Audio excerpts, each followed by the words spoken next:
룻기는 사사 시대에 있었던 하나님의 사랑에 관한 이야기가 됩니다. 사사 시대를 한마디로 요약하면 그때 이스라엘 왕이 옥수수로 사람들이 자기 속에는 옳은 대로 행하였더라, 그렇게 요약해서 말을 하고 있습니다. 여호수아 이후에는 이스라엘에 탁월한 지도자가 없었기 때문에 12지파를 중심으로 해서 그 사사들이 일어나서 다스리던 그런 때에 일들이 됩니다. 왕대전에 하나님이 있었음에도 불구하고 하나님보다도 자기 생각을 옳은 대로 행하였던 때가 바로 사사시대입니다. 이 사사시대에 흉년을 피해서 고향 베들레헴을 떠나 잠시 모압 지방에 내려갔던 엘리멜렉 가정에 큰 어려움을 당하게 되게 됩니다. 가장 엘리멜렉이 죽고 또 아들도 그곳에 죽게 되고, 이 모압 땅에 남편과 두 아들 이런 나오미와 또 두 며느리가 남게 되는데, 이제 그곳에 살다가 고향 땅에서 이제는 하나님께서 돌아보시고 그 양식도 주셨다는 이야기를 듣고 돌아오는 그 과정들, 그 과정 속에 이 룻기가 시작이 됩니다. 세상적으로 보게 되면 하나님을 떠나서 우상 숭배하는 모압 땅에 내려가서 남편과 두 아들을 잃은 것은 참으로 하나님이 저주를 받은 가정이다, 그렇게 생각할 수도 있습니다. 그런데 하나님께서는 그 가정, 절망적인 가정에서 피어나는 헷세대의 사람을 통해서 그 가정을 회복시켜 줄 뿐만 아니라 그의 자손으로 나오는 오벳과 이셋을 통해서 이스라엘 왕조를 이렇게 세워가시고, 또 다윗의 후손으로 오시는 예수 그리스도를 통해서 온 세상을 구원하시는 하나님의 사랑 이야기, 이 룻기 전체적인 흐름을 우리가 볼 수 있습니다. 룻기는 4장 85절에 불과하지만 그 사랑 이야기는 사사시대를 넘어서 다윗 왕조로 이어지고, 또 남북 이스라엘과 포로시대 때를 넘어서 그리스도가 오시기까지, 그 이후까지 끊임없이 하나님의 사랑이 이렇게 빛으로 흘러내리는 그런 모습들을 나타내는 것이 바로 룻기 성경이 됩니다. 1장에서는 나오미와 두 며느리 헷세대 사랑, 서로가 서로를 사랑하는 그런 사랑으로 시작이 되고, 2장에 들어가서는 이 두 사람, 룻과 나오미를 위해서 하나님께서는 그들에게 복을 줄 수 있는 보아스를 준비하게 하시고, 이 보아스가 자기 밭 본이 추수한 곳에서 모압에서 돌아온 룻을 만나게 함으로 해서 하나님의 사랑 이야기가 이것을 통해서 전개되는 내용들이 이어지게 됩니다. 나오미는 보아스가 올라간 엘리멜렉의 가족을 살려줄 수 있는 친족이 되었다, 고인이 되었다 하는 사실을 알고 있지만, 그의 본의 추수가 다 끝낼 때까지 기다리는 것을 보게 됩니다. 아마도 이 기간 동안 한 2개월 정도 될 텐데, 날마다 룻은 보아스의 보리밭에 가서 추수하는 것을 함께 돕고, 또 이삭을 줍고, 보아스의 일꾼들과 하녀들과 가까이 지내서 헷세대의 사랑을 가지고 있는 룻이 어떤 사람인가 하는 것을 아마 그들에게 이렇게 성품을 보여줄 수 있을 것이다 생각하게 됩니다. 오늘 본문에 이어진 말씀은 헷세대의 사람으로 살아온 나오미와 룻의 가정을 통해서 하나님께서 온 땅에 이 축복의 통로가 되게 하셨다 하는 것을 보여주는 것이 바로 본문의 말씀입니다. 이방의 룻과 또 보아스의 사이에서 나오는 그런 오벳과 또 오벳의 아들로 나오는 이세, 그 이세의 아들인 다윗을 통해서 이스라엘의 왕조를 세워주실 뿐만 아니라 이제 이 다른 이세의 다른 후손 오시는 메시아 예수 그리스도를 통해서 온 세상에 하나님의 사랑을 나타내는 이 과정이 바로 오늘 본문에 이어진 말씀입니다. 자, 사사 이사야서 11장 1절 2절 말씀을 같이 보겠습니다. 시작. 이새의 줄기에서 한 싹이 나며 그 뿌리에서 한 가지가 나서 결실할 것이요, 그의 위에 여호와의 영, 지혜와 총명의 영이요, 모략과 재능의 영이요, 지식과 여호와를 경외하는 영이 강림하시리니. 아멘. 이새의 후손을 맡은 다윗, 이 다윗을 통해서 이스라엘 왕조를 세웠는데, 이 이스라엘 왕조가 하나님 말씀을 온전히 순종하지 못하고 악을 행하였기 때문에 결국은 바벨론에서 멸망을 당하게 됩니다. 그런데 하나님께서는 이 다윗 왕조 이후에 또 다른 이세의 한 씨를 우리에게 보내게 주시는데 그 이세의 줄기다. 이 줄기라는 얘기는 그루터기를 말하고 있어요. 무너진 그런 나무가 밑두가리에서 다른 새싹이 나왔어. 그 새싹을 통해서 온 세상을 구원하실 그런 분이 오시게 되는데 그 위에 여호와의 영이 임하게 될 거고 지혜의 영과 총명의 영이 임하게 될 텐데 그분은 누구인가? 그분이 바로 예수 그리스도이시다 하는 것을 말하고 있습니다.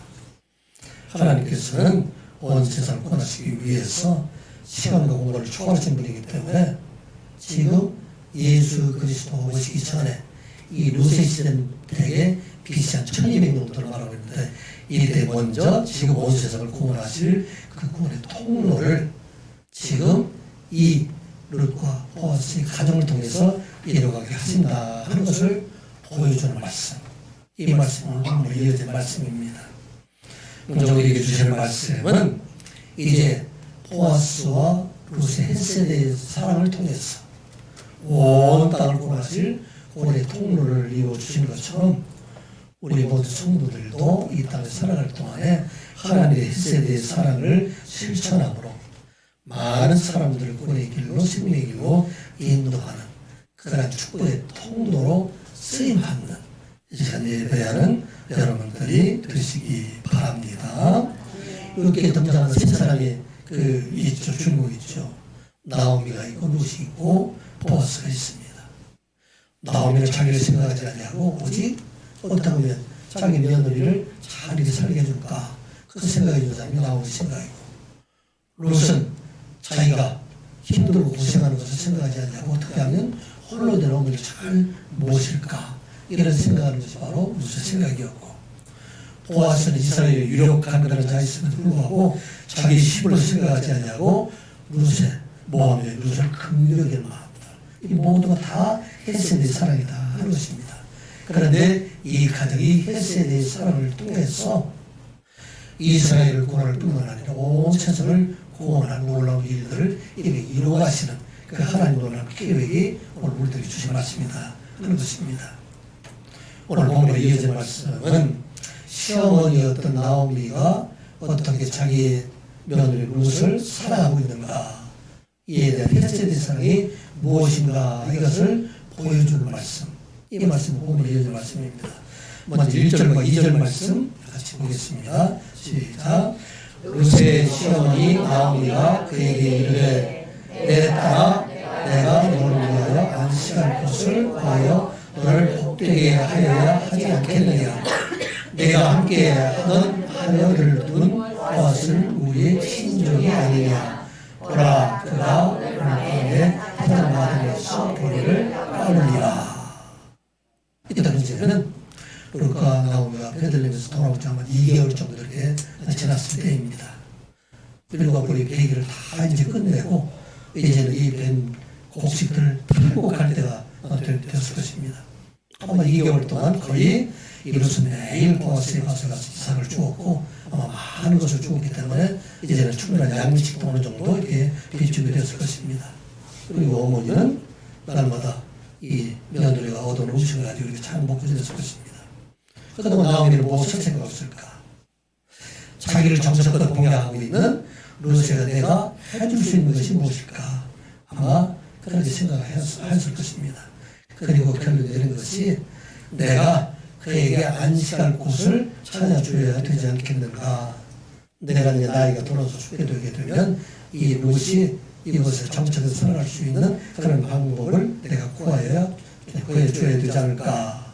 그렇게 생각합니다. 이스라엘에서 이 당시 안식할 곳을 준다는 이야기를 한 가지밖에 없어요.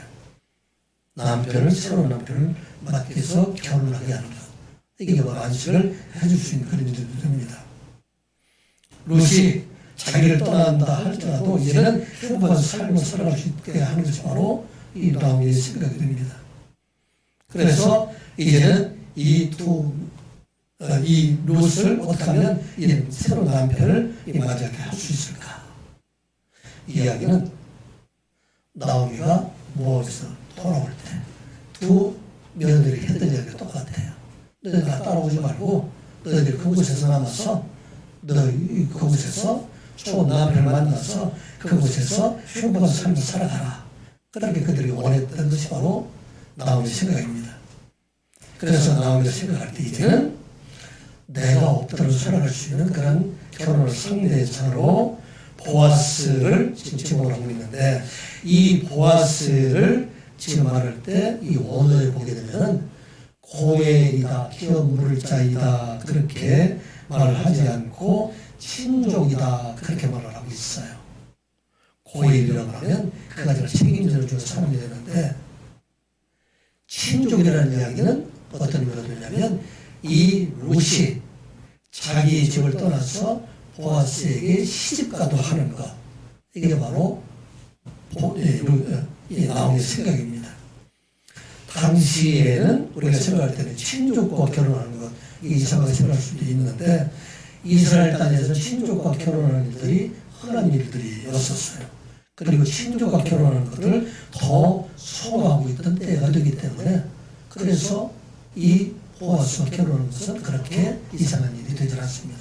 우리가 아는 것처럼 아브라함이 자기 아들 이삭을 결혼시킬 때 자기 고향에 가서 그때 리브아를 데려오게 하는 것은 바로 자기 친족 중에 하나를 데려오도록 이렇게 하고, 야곱도 마찬가지잖아. 나중에 라반, 외삼촌 중에 있는 딸들과 결혼하는 것들, 이런 것들이 있었기 때문에 이게 친족과 결혼하는 것은 이상한 일들이 아니다 하는 것을 보게 됩니다. 왜 보아스를 택했을까?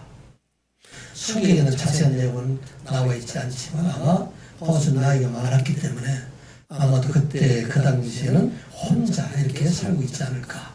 그래서 이 보아스와 결혼을 시킬 그 생각을 하게 된 것을 보게 됩니다. 나오미의 생각은 자기를 헌신하고 있는 룻을 어떻게 하면 행복하게 해줄까, 그런 생각을 하고서 이제는 그 보아스에게 청혼하는 방법을 자세히 알려준 것이 바로 3절과 4절의 말씀이죠. 3절 4절 말씀 같이 한번 보겠습니다. 시작. 그런즉 너는 목욕하고 기름을 바르고 의복을 입고 타작마당에 내려가서 그 사람이 먹고 마시기를 다 하기까지는 그에게 보이지 말고, 그가 누울 때에 너는 그가 누운 곳을 알았다가 들어가서 그의 발치를 들고 거기 누우라. 그가 내 할 일을 내게 알게 하리라 하니. 아멘. 추수 때의 하이라이트는 바로 탈곡해서 그 곡지를 깨끗하게 까불어서 창고에 거둬들이는 것, 이게 가장 하이라이트라고 볼 수 있습니다. 우리가 어렸을 때 이 추수하는 것을 보게 되면 한낮은 하루 동안 계속 우리는 얘기할 때는 이 벼를 훑는다고 얘기를 했어요. 또 호롱이라는 것을 이렇게 막 털어내는, 그래서 하루 종일 털어내고 저녁에 시원한 바람이 불게 되면 이것을 바람에 날려서 알곡은 이렇게 떨어지게 하고 덩굴은 날아가게 하면 이것들을 모아다가 이렇게 창고에 들이는 것, 이게 바로 탈곡하는 그런 과정들입니다. 이스라엘에서도 마찬가지예요. 보리 까부는 그 시기는 대개 보리를 다 베인 기가들이 우리에게 5월달, 6월달 정도 되기 때문에, 그래서 이제는 그 보리를 다 베인 것을 탈곡해서 이제 언덕에 높은 것이 파고에 올라가서 저녁에 지중해로부터 불어오는 시원한 바람, 이것을 시원하게 날려보내는, 그래서 알곡을 이렇게 모으는 일대가 됩니다. 바로 이때가 어떻게 보면 농부들에게는 가장 마음이 풍족하고 행복한 그런 시간이 될 텐데, 그때를 이용해서 룻이 보아스에게 룻을 보내서 나오미가 청혼을 하게 되는 그런 과정이 바로 오늘 본문에 이어질 말씀입니다. 또 어떻게 가느냐고는 얘기를 했냐면 3절에 보게 되면 너는 목욕을 하고 또 기름을 바르고 의복을 입고 보아스에게 나아가라. 구체적으로 어떻게 할 것인가에 대해서 말을 하고 있습니다. 이 당시에 이스라엘 사람들이 목욕을 자주 할 수 있는 그런 사람들이 아니에요. 또 기름을 바를 수 있는 사람도 아니고 옷도 이렇게 단정히 입을 수 없는, 왜냐하면 이 룻이 좋은 가서 일을 하고 있기 때문에. 근데 특별히 이제 내가 목욕을 하고 내가 기름을 바르고 이제 내 옷을 갖고 입어라. 아마도 보리 추수하러 보리 이상을 줍고 다니는 이 룻의 모습은 어땠을까? 고향에 돌아와서 자기 남편을 잃고 자기 가족도 다 잃어버린 그런 상황에서 아마도 슬픔을 나타내는 그런 옷을 입고 있었지 않았을까 생각을 가지게 됩니다. 그래서 이제 이 보아스에게 청혼을 가는 그 모습은 이제 룻이 자기 슬픔의 기간들이 다 끝나고 새로운 시작, 새로운 결혼을 할 수 있는 그런 마음으로 내가 이제는 준비되었다 하는 것을 단정한 옷차림을 하도록 지금 나오미가 구체적으로 지금 그것을 지시한 것을 보게 됩니다.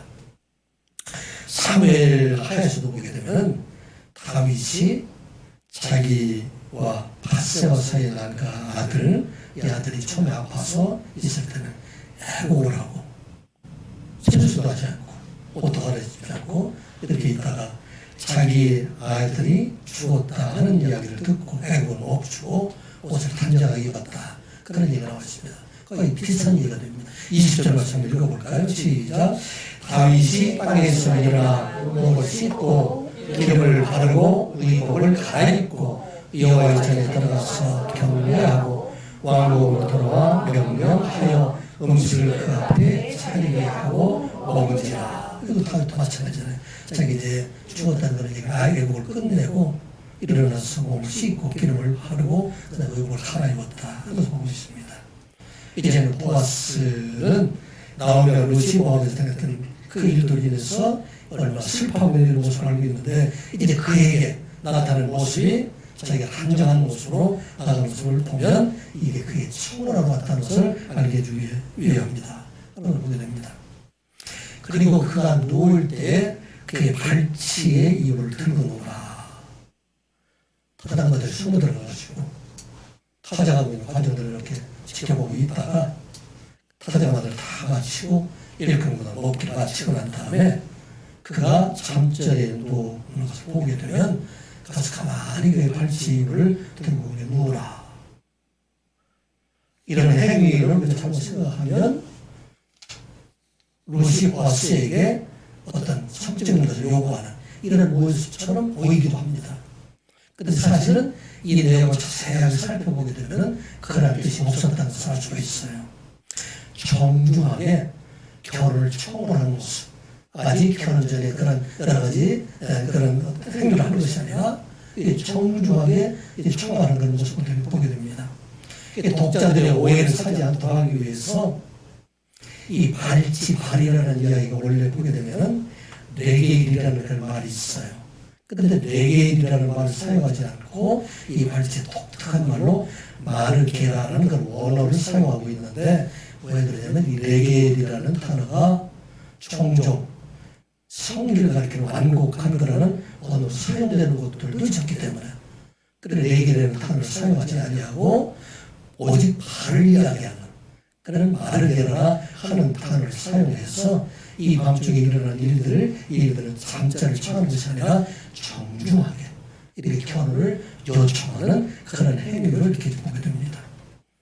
시어머니 나오미가 오직 룻을 생각하며 발해서 그래서 어떻게 하면 이 룻이 보아스에게 잘 청혼할 수 있는 것인가. 그리고 이제 이 살아가는 이 룻이 보아스에게 시집을 보내서 행복한 삶을 살아갈 수 있을까. 그게 오직 시어머니였던 나오미의 생각이었다 하는 것을 보게 됩니다. 며느리였던 룻은 또 어떻게 생각할까요? 이 말씀이 너무 어려워서 제가 일주일 동안 하루 연구를 하고 많은 생각을 했던 그런 말씀입니다.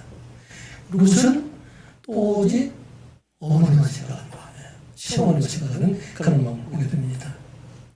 자기의 행복이 아니라 어떻게 하면 시어머니를 행복하게 할까?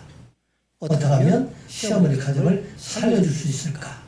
그것을 생각하고 있는 것이 바로 룻의 마음이에요.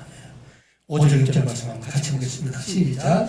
룻이 시어머니에게 이르되 어머니의 말씀대로 내가 다 헤아리라 하니라.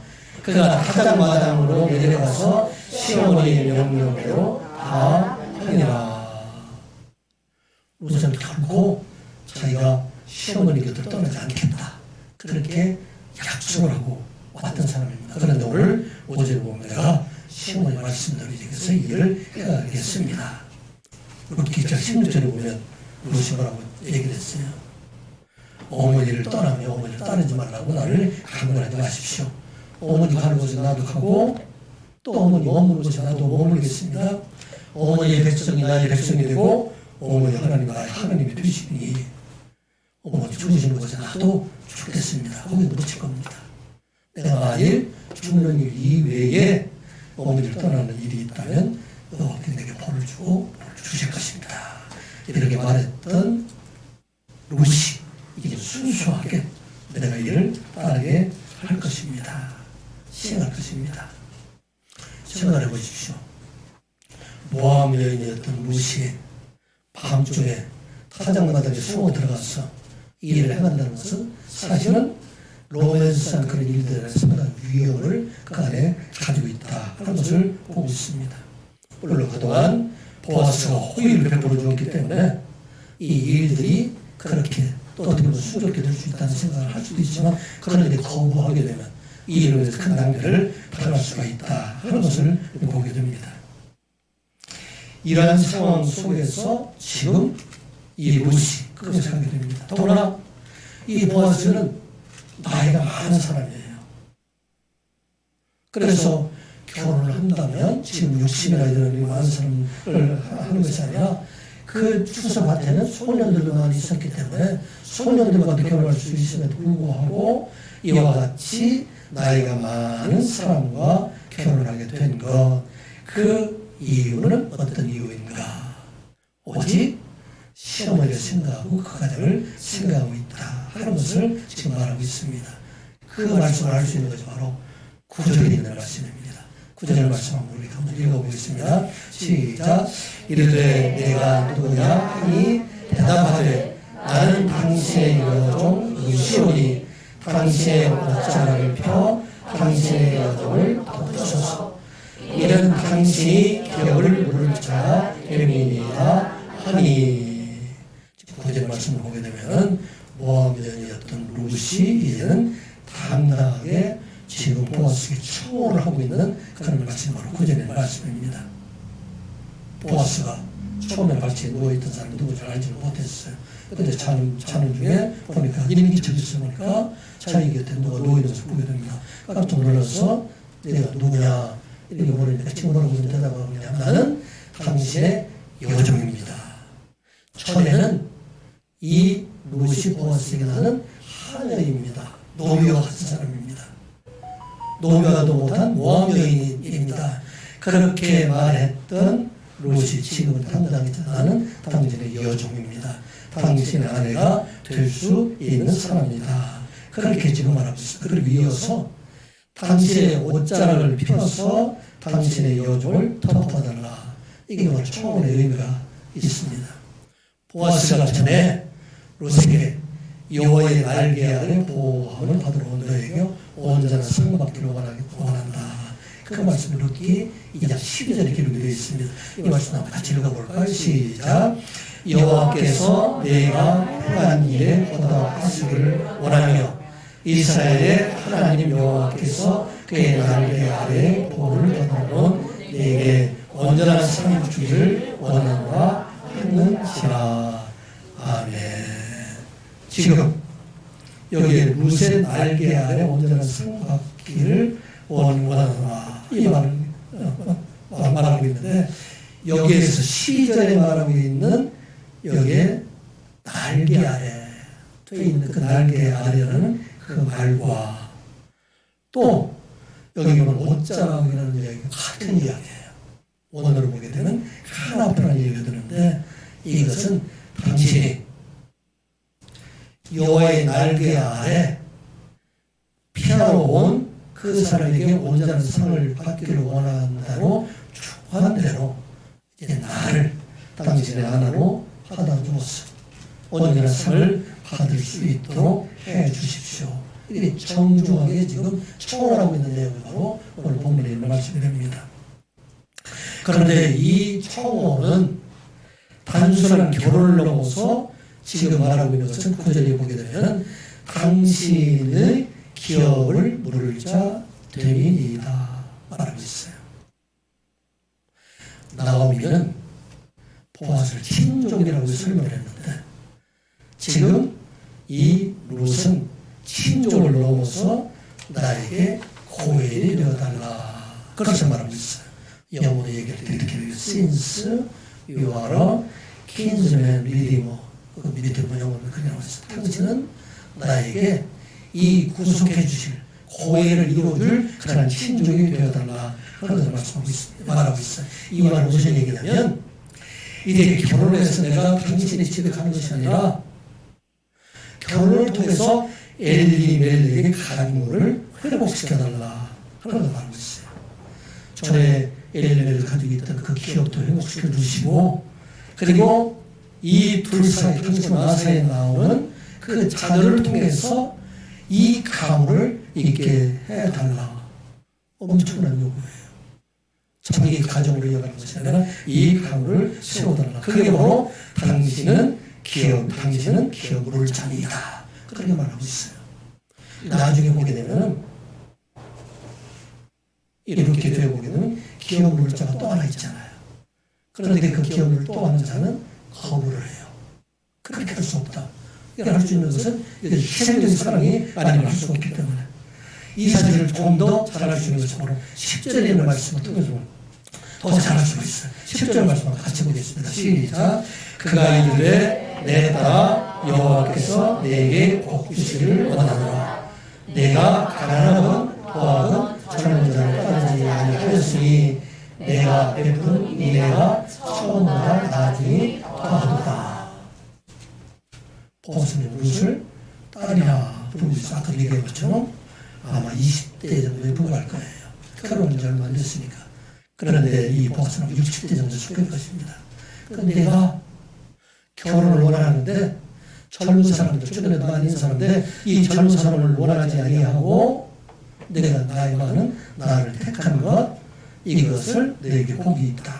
그러고 말하고 있습니다. 또 말하기를 이와 같이 나와 같이 나이 많은 사람을 택한 것은 오직 시어머니를 위하고 가족을 위하기 때문이다. 하는 말하고 있어요. 여기 보면 내가 처음 베푼 은혜가 나보다 나중에 더하다. 처음 베푼 은혜는 뭡니까?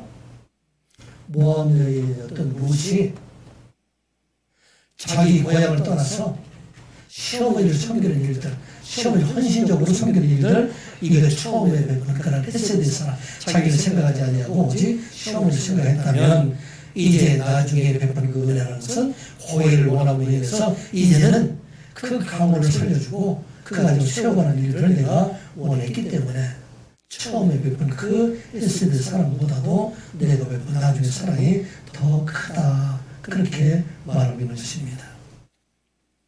신명기와 레위기에 나와 있는 고해 제도에서는 가문을 이어주는 일들은 없어요. 신명기와 고해에서 나오는 그런 고해 제도에는 빚으로 자기 토지가 이렇게 되면 그것을 사주게 된다든지 아니면 빚으로 종된 사람들을 구해서 그 빚을 갚아주고 자유로 삼아준다든지 아니면 무언자의 피를 흘리게 되면 그것을 빚값을 갚아주는 것들, 이런 것들이 고엘제도인데 이 고엘제도를 넘어서 죽은 자의 대를 이어주는 것은 형제간에만 있었던 일들이 됩니다. 그런데 이 고엘제도를 지금 더 확대해서 형제 관계도 아닌 보아스를 통해서 엘리멜렉의 가정을 세워달라. 이것을 요구하는 것이 바로 룻의 요구예요. 그러면 어지간한 사람들 같은 이상 아까 얘기한 것처럼 그 기업을 자 중에 한 사람인 사람, 그 사람은 나쁜 사람이 아니에요. 그 사람을 감당할 수 없는 그런 사람임에도 불구하고 그런데 이 보아스는 것을 받아들이게 된다 하는 것을 말씀하고 있어요. 하나님의 헤세드의 사랑이 어떤 사랑인가 이것을 세 사람부터 좀 알려주고 있어요.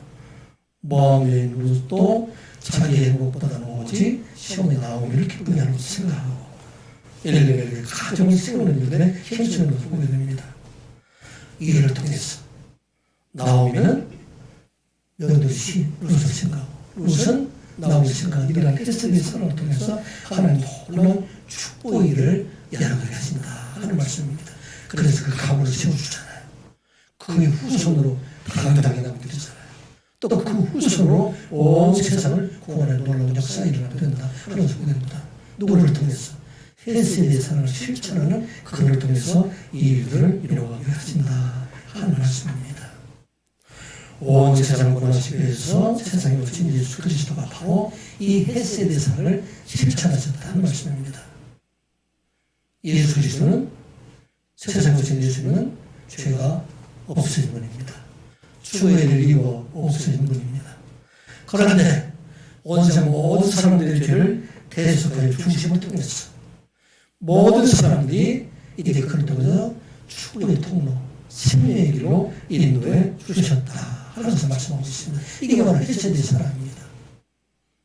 이 헤세드의 사랑이 예수님이 오시기 전에 1200년 전에 이 룻기를 통해서, 이 사랑을 통해서 하나님의 축복의 통로를 준비해 주니까 하나님께서 말하고 있어요. 예수님의 헤세드의 사랑에 잘 나타난 것이 바로 53장 3절 4절 말씀이죠. 우리가 잘 아는 말씀이죠. 읽어보겠습니다. 시작. 그가 찔림은 우리의 허물 때문이요 그가 상함은 우리의 죄악 때문이라. 그가 징계를 받음으로 우리는 평화를 누리고 그가 채찍을 맞음으로 우리는 양을 받았도다.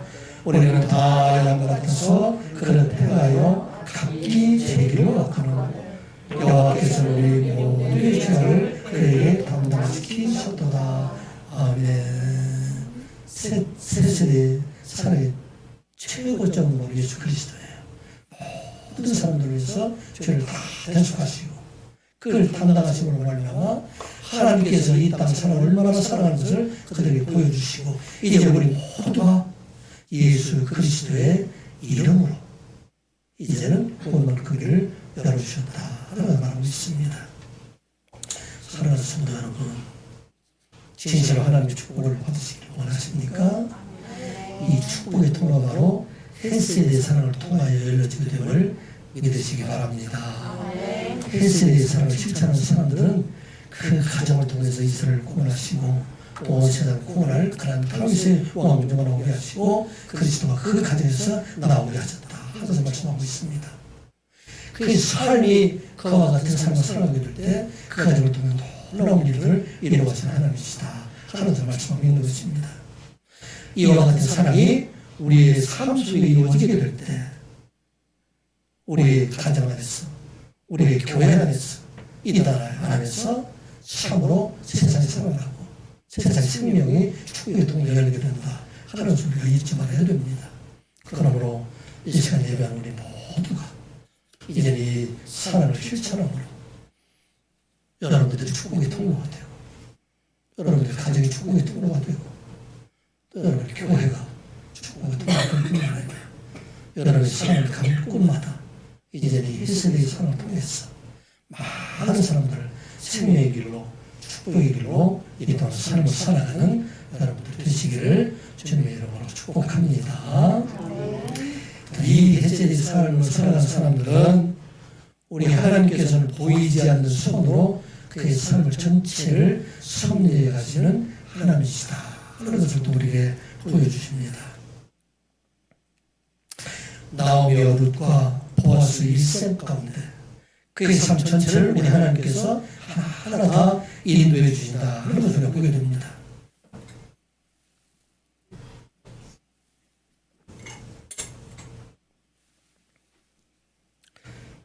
룻기를 우리가 읽어보면 다른 성경보다 하나님께서 말씀하셨다는 얘기가 없어요. 하나님께서 무엇을 또 이렇게 지시하셨다는 얘기가 하나도 나오지는 않아요. 그런데 그의 삶 전체를 보게 되면 하나가 우리 하나님께서 섬세하게 이를 다 이끌어 가시는 하나님이다 하는 것을 우리가 보게 됩니다.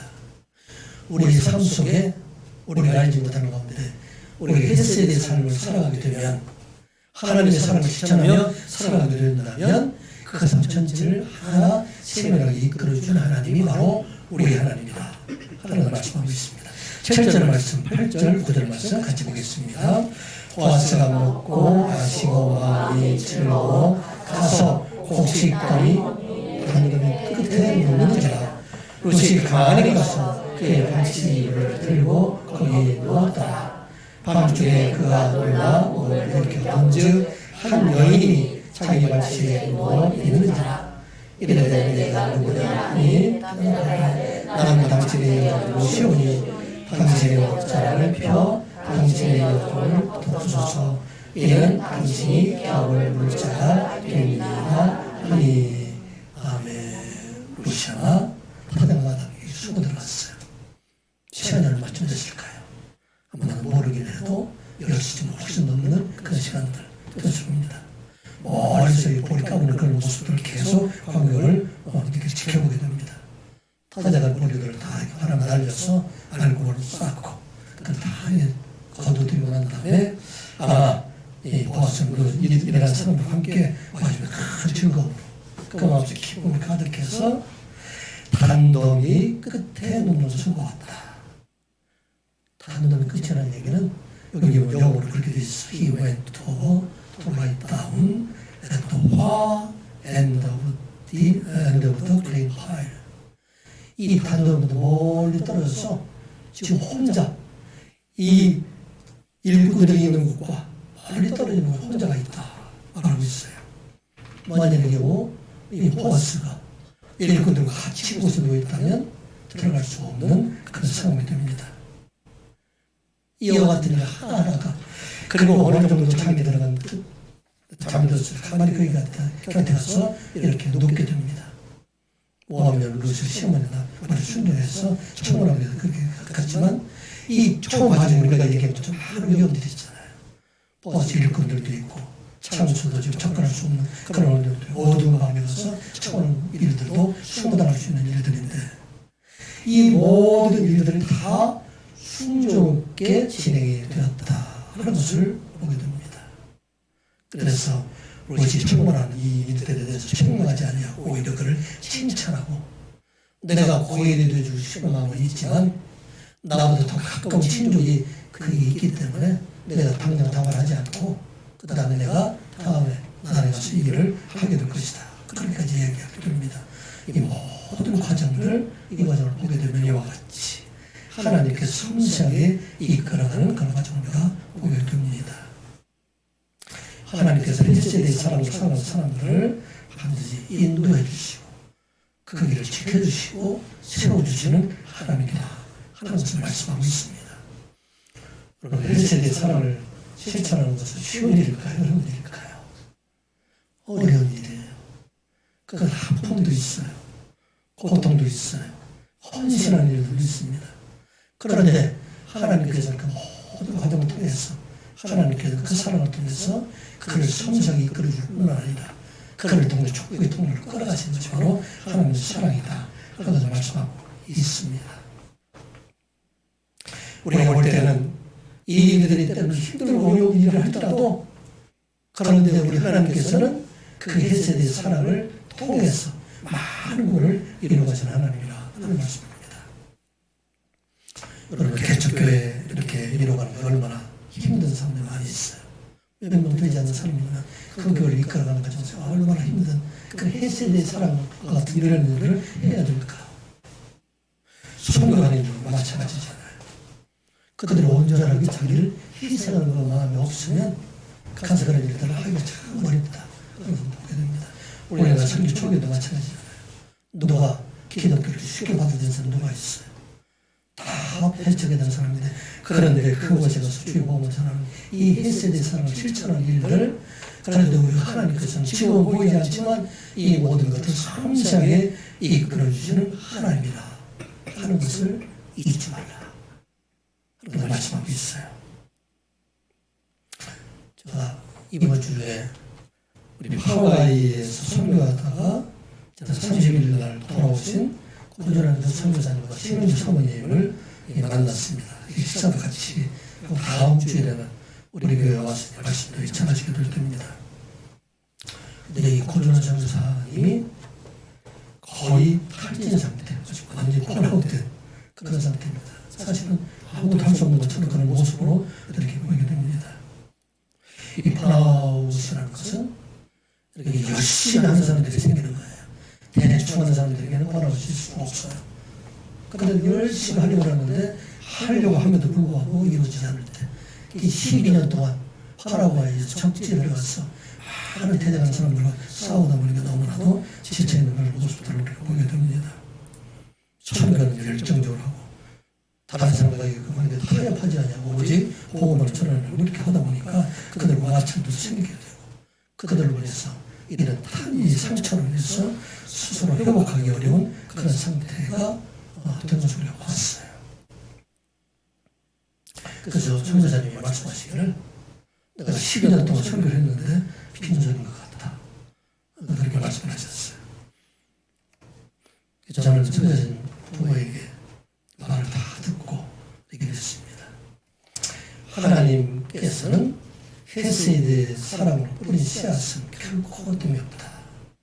지금은 보이지 않지만 지금 설교사님께서 전하신 그 복음을 듣고 복음 가운데 배운 사람들이 많이 있지 않느냐. 그 사람들 복음이 씨앗이 되었어. 그것 선교사에 없는 자리를 채워갈 것이다.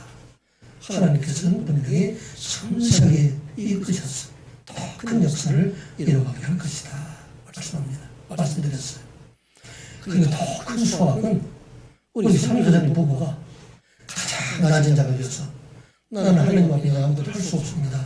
하는 그 마음을 빈 마음을 가지고 있다는 것은 이제 선교사님을 통해서 하나님께 더 큰 설교의 계획과 목회의 계획이 선교사님을 통해서 준비된 것이 아닙니까? 이보다 더 큰 자세는 어디 있습니까? 그러니 이제 가만히 있지 말고 더 내가 무엇을 해야 될지 하나님 앞에 기도하고 그 일을 준비하는 자가 되라. 하나님께서 더 놀라운 추수 계획을 준비하고 계십니다. 하나님께서는 선교사님을 통해서 더 큰 사역을 준비하십니다. 이렇게 말씀드려서 나중에 두 분들이 이렇게 좀 서희가 이게 다시 어느 정도 돌아와서 힘을 얻고 이렇게 헤어지게 됐는데 바로 오늘 주신 말씀이에요. 헤세드의 사랑, 일하는 헌신적인 사랑하는 사람들에게는 하나님께서 보이지 않는 손으로 반드시 그들을 지켜주시고 하나님의 때에 하나님께서 큰 일을 이루어가시는 하나님 주심을 믿는 여러분들 되시기 바랍니다. 나오미가 루시에게 무엇을 바랬을까요? 루시 나오미에게 무엇을 바랬을까요? 보아스 두 사람한테 무엇을 바랬을까요? 오직 헤세드의 사랑을 자기를 온전하게 이렇게 희생해서 살아가게 될 때 하나님께서는 그들의 길을 다 이끌어 주셨어.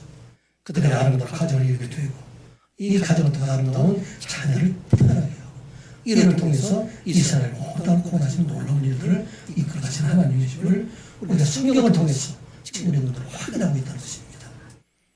여러분들의 인생 앞에 어떤 일이 일어날지 모르지만 그들의 분노하는 것은 이와 같은 헤세드의 사랑을 실천하는 사람들에게는 하나님께서 반드시 끌어주셨어. 우리가 알지 못한 그때에 하나님께서 선한 열매를 이루게 하시고 여러분들을 통해서 여러분들 가정을 통해서 여러분들 가는 곳을 통해서 하나님 반드시 축복의 통로로 사용하실 것을 믿고 오늘도 지치지 않고 우리에게 하나님의 선을 실천하며 살아가는 여러분들 되시기를 주님의 이름으로 축복합니다. 기도합니다. 아버지 하나님, 오늘도 하나님의 말씀을 듣게 하여 주시니 감사드리옵나이다. 나를 돌아보지 아니하고 다른 사람을 생각하며 희생적인 사랑을 한다는 것은 너무나도 어려운 일입니다. 성령께서 도와주시옵소서. 사랑이 오늘 힘들지만 이 사랑을 실천하는 저희를 되게 하여 주시옵소서.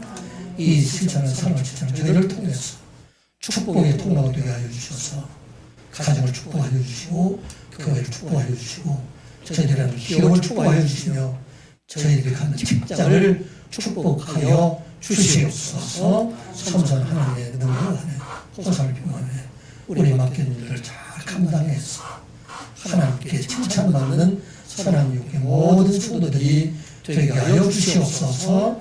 예수님의 이름으로 기도드리옵나이다. 아멘.